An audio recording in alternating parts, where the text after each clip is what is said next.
ABC Listen. Podcasts, radio, news, music and more.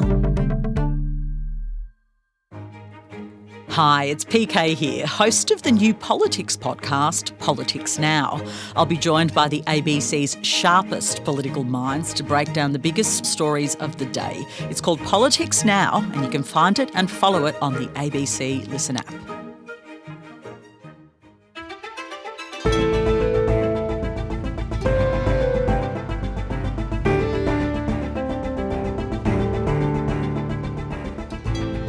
It's just a TV show. It's made up, it's a drama, it's not real.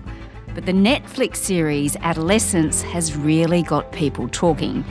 And it's probably got a lot of people thinking about whether they really have any idea what their kids are seeing on their phones when they're in their rooms with the door closed.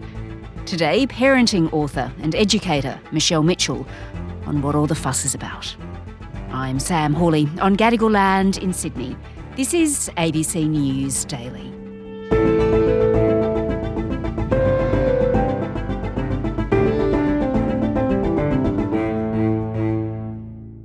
Michelle, Adolescence. Oh my, it is getting so much attention, this show at the moment, isn't it?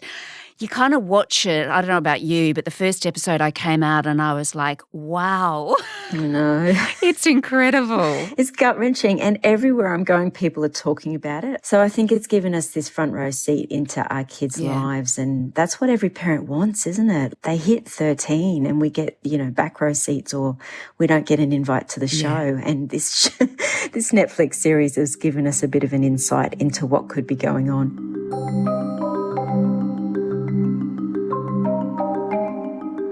It's gained so much attention, Michelle, that even the UK Prime Minister, Keir Starmer, has been talking about it. At home, we are watching Adolescence with our children. I've got a 16-year-old boy and a 14-year-old girl, and it's a very, very good documentary to watch, or drama. This violence carried out by young men, influenced by what they see online, is a real problem. It's abhorrent, and we have to tackle it. We are putting in... Before we go on, you better just explain what it's all about. Okay. So it's really quite simple. It's a drama that's set in regional England. It starts with this dawn raid, this arrest of a 13-year-old boy who's actually in his room, in his bed. Police! What are you looking for? You're making a big mistake. He's only a kid. Dad, I haven't done anything. And we find out he's been accused of murder of a girl he goes to school with. And then as the series plays out, you get to sort of follow the story as it unrolls. You follow the police as they go to his school and they interview his family. And that's where you get to see it through multiple lenses. You get to see the bullying that happened behind the scenes. Is she dead then?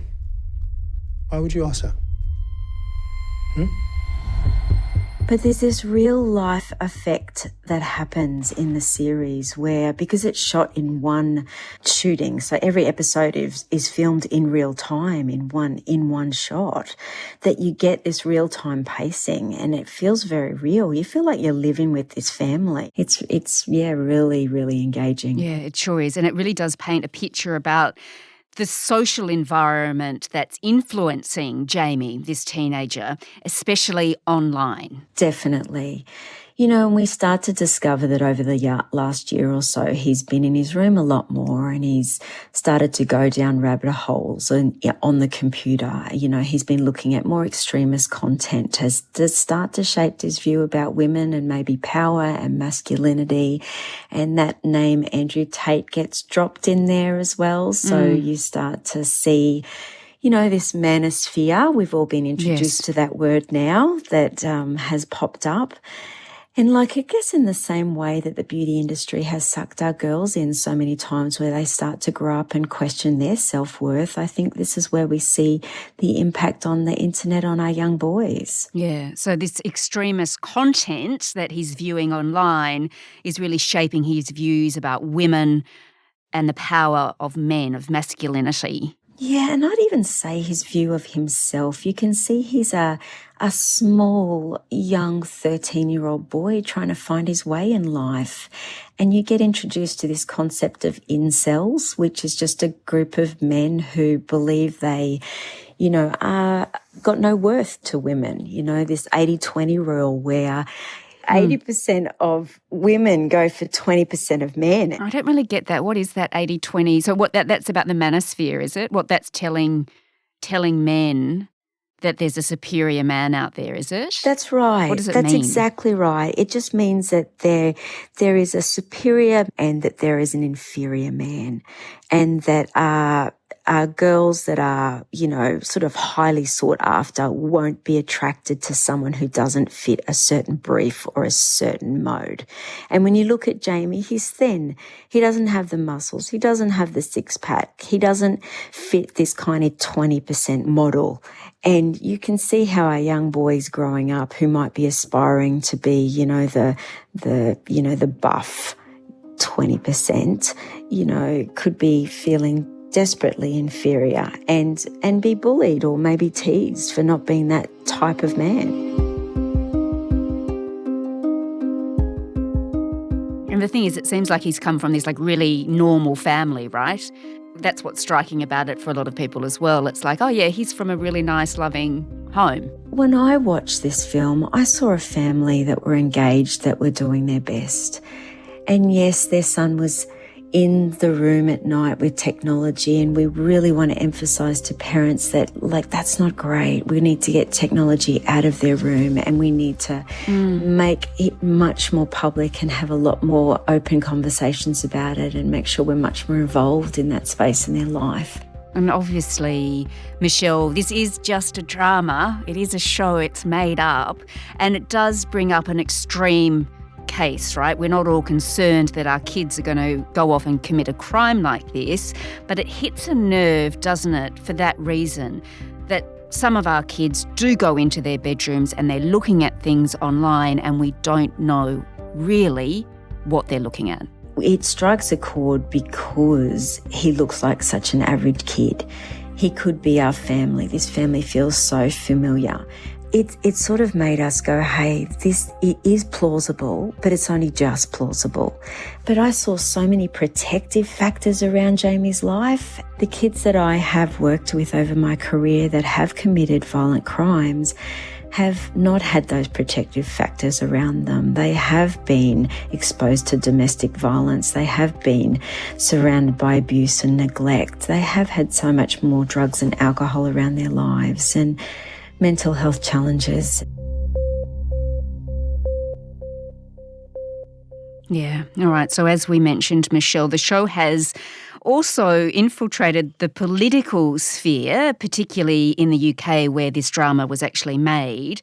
Keir Starmer has said it's really shone a light on a growing problem, which is violence against girls.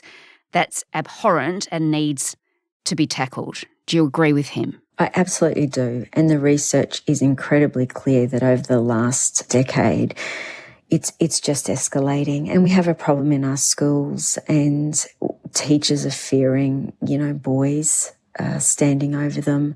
It's something I have definitely experienced in a different way in the last decade in my work as well.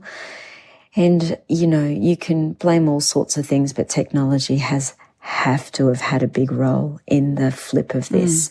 And if I, as a woman, am struggling with it, I can't even imagine how our girls feel within this.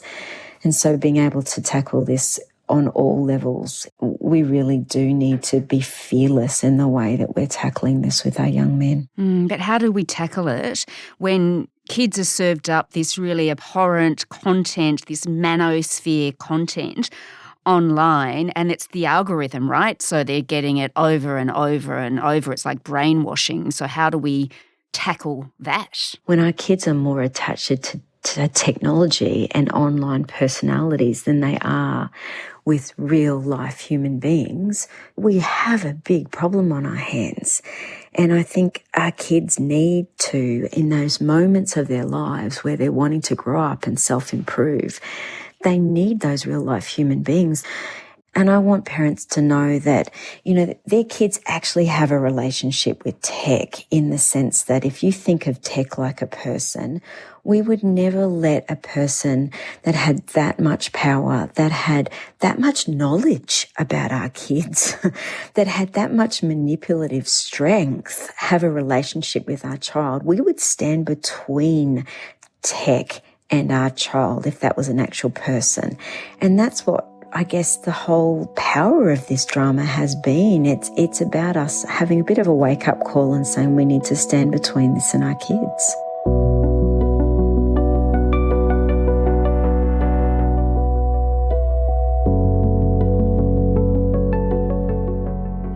All right. Well, of course, here there are plans to ban under 16s from social media. Is that a solution in your mind? It's not going to be a 100% solution, but it's a step in the right direction, and it is something. It's about reducing the risk. We're not going to eliminate it altogether, but we're going to reduce it, and we're hopefully going to slow it down. There's no excuse for kids under 13 anymore not to be online without really strong safety software, and their parents not to be fully engaged in it. I don't think there's any excuse anymore for them to be online on social media under 13 anymore either.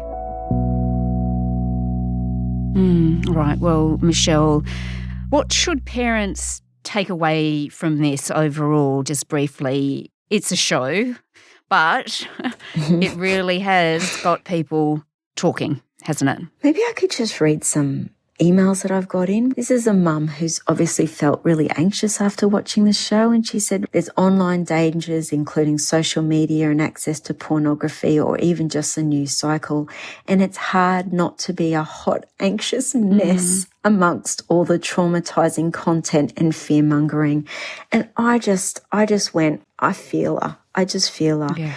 And I just want to say to parents that, all the small things they do add up and that they matter. Having those hard conversations with kids when they can see them heading down rabbit holes or dark pathways, and being that person that stands between them and technology. I just want to champion parents and saying, look, it's hard, but it matters, and it's all going to add up at the end of the day. Michelle Mitchell is a parenting and teen expert. This episode was produced by Sydney Peed and Adair Shepherd. Audio production by Sam Dunn. Our supervising producer is David Cody. I'm Sam Hawley. ABC News Daily will be back again tomorrow. Thanks for listening.